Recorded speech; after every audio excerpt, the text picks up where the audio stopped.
امیر المومنین حضرت علی علیہ السلام کے خطبات عالیہ نہج البلاغہ کا خطبہ نمبر 171۔ حضرت علی اپنے اس خطبے میں ارشاد فرماتے ہیں،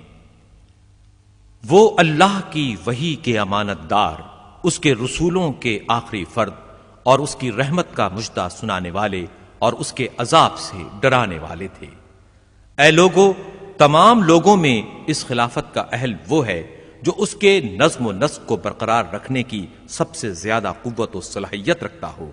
اور اس کے بارے میں اللہ کے احکام کو سب سے زائد جانتا ہو۔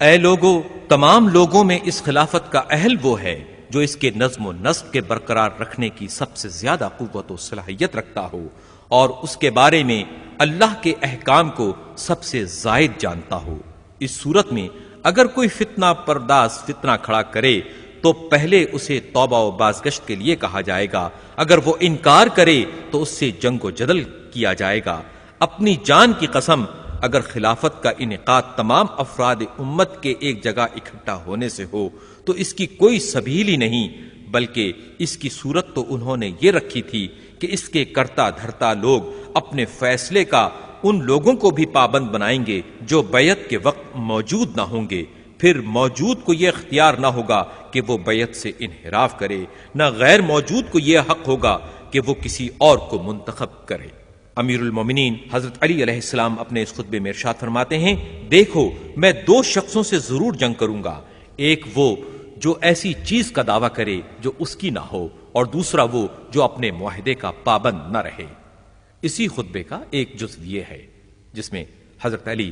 ارشاد فرماتے ہیں، اے اللہ کے بندو، میں تمہیں تقوی و پرہیزگاری کی ہدایت کرتا ہوں، کیونکہ بندے جن چیزوں کی ایک دوسرے کو ہدایت کرتے ہیں ان میں تقوی سب سے بہتر اور اللہ کے نزدیک تمام چیزوں کے نتائج سے بہتر و برتر ہے۔ تمہارے اور دوسرے اہل قبلہ کے درمیان جنگ کا دروازہ کھل گیا ہے، اور اس جنگ کے جھنڈے کو وہی اٹھائے گا جو نظر رکھنے والا، مصیبتوں پر صبر کرنے والا، حق کے مقامات کو پہچاننے والا ہو۔ تمہیں جو حکم دیا جائے اس پر عمل کرو، اور جس چیز سے روکا جائے اس سے باز رہو، اور کسی بات میں جلدی نہ کرو جب تک اسے خوب سوچ سمجھ نہ لو۔